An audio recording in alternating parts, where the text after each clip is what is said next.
A combination of things I hope you'll find here today. Ideas plus inspiration. Ideas, business ideas, and social ideas, and personal ideas. We all need ideas.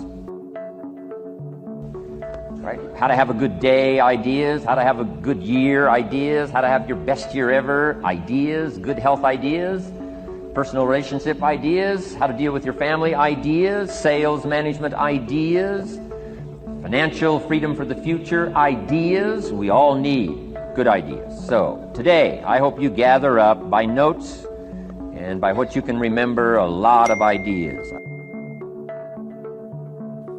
Inside of you is an idea that you still refuse to pursue. Inside of you is music that you never wrote, poetry you never wrote. Life is not measured by how old you are. It's measured by how much you got left. What changed my life from sleeping on the floor to running a multi-million-dollar organization around the world today in 89 countries is because I discovered this one word. When I discovered it, everything changed.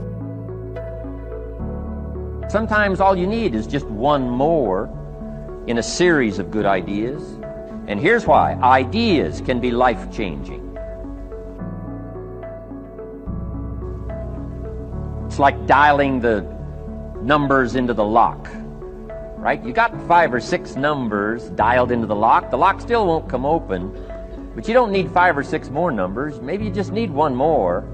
And maybe a seminar like this could do it. A sermon could do it. The lyrics from a song could do it. The dialogue from a movie could do it. Conversation with a friend might do it. That one last piece you need, number. Dial it into the lock, that's it. The lock comes open. There's the door for you to walk through. Everybody say potential. Write this down. First of all, potential is dormant ability. Dormant ability. Secondly, potential is untapped power. Untapped power. Thirdly, potential is hidden strength. Strength that is hidden away. Fourthly, potential is reserved energy, like the car battery. Potential is unused success. Potential is also unleashed talent.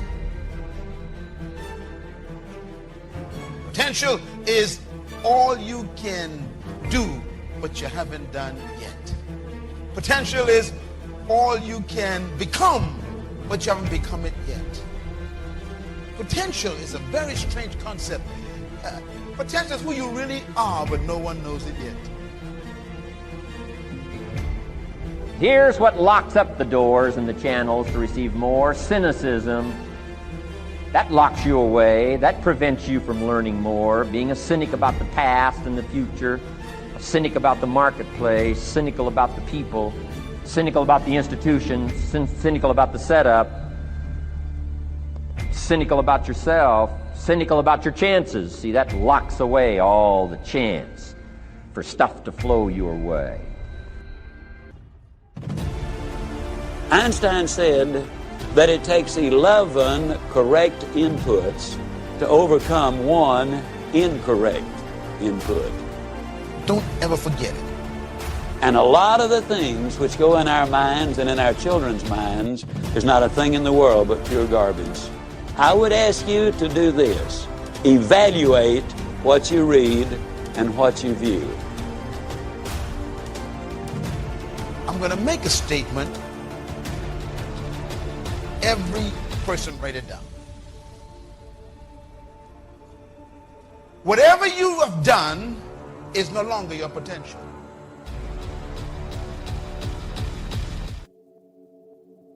Potential is always what you haven't done yet, but you can still do. In other words, potential is the you that nobody knows yet. We already know the one you showed us.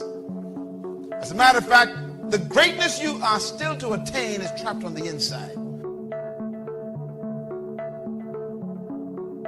We must have some big goals because thinking big creates the excitement necessary for accomplishment.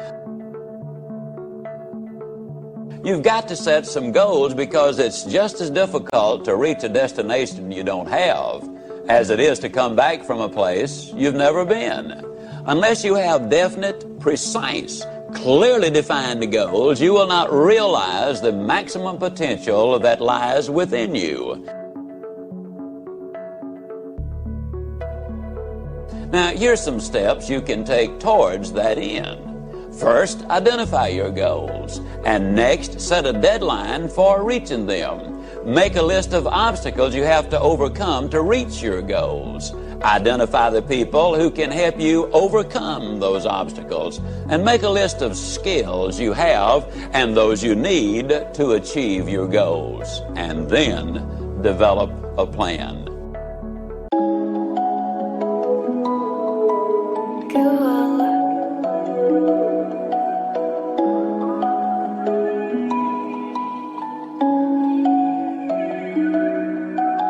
Is it?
You were not supposed to die on the job you have.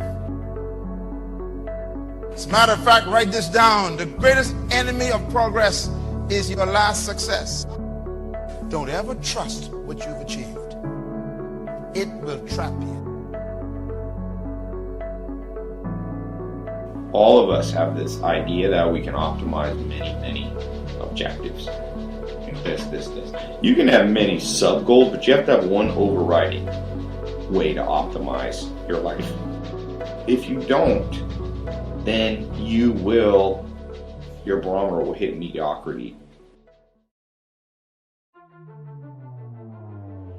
Philosophy, in my personal opinion, is the major determining factor in how your life works out. To form our philosophy, you got to think, you got to use your mind, you got to process ideas. My first thing, since my objective isn't money, that's not my prime objective, it becomes a sub-goal. Underneath my prime objective, I have these 4 pillars that hold it up. Health, wealth, love, and happiness. You do have to have money and to have options. No money, no options. You want a life with no options? Be broke. Positive thinking won't let you do anything, but it will let you do everything. Better than negative thinking will. If you don't have daily objectives, you qualify as a dreamer and not as a doer.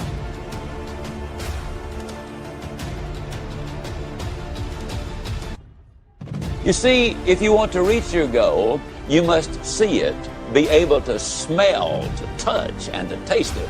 Know how it looks and what it feels like in your own mind.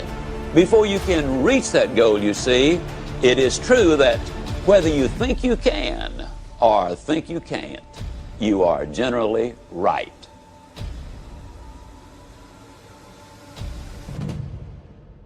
You need to feed your mind with the good, the clean, the pure, the powerful, and the positive.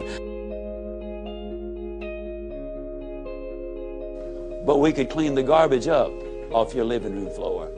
But what about the garbage that we dump in our mind every single day? Take information, but don't let somebody, order your life. Make sure what you do is the product of your own conclusion.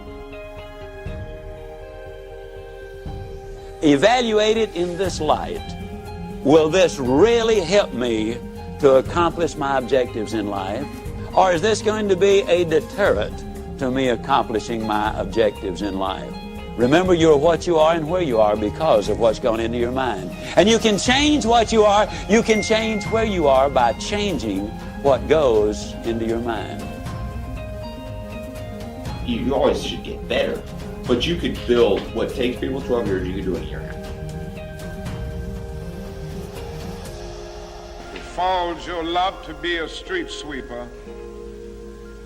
Sweep streets like Michelangelo painted pictures. Sweep streets like Beethoven composed music. Sweep streets like Leontine Price sings before the Metropolitan Opera. And sweep streets like Shakespeare wrote poetry. Sweep streets so well that all the host of heaven and earth will have to pause and say, here lived a great street sweeper who swept his job well.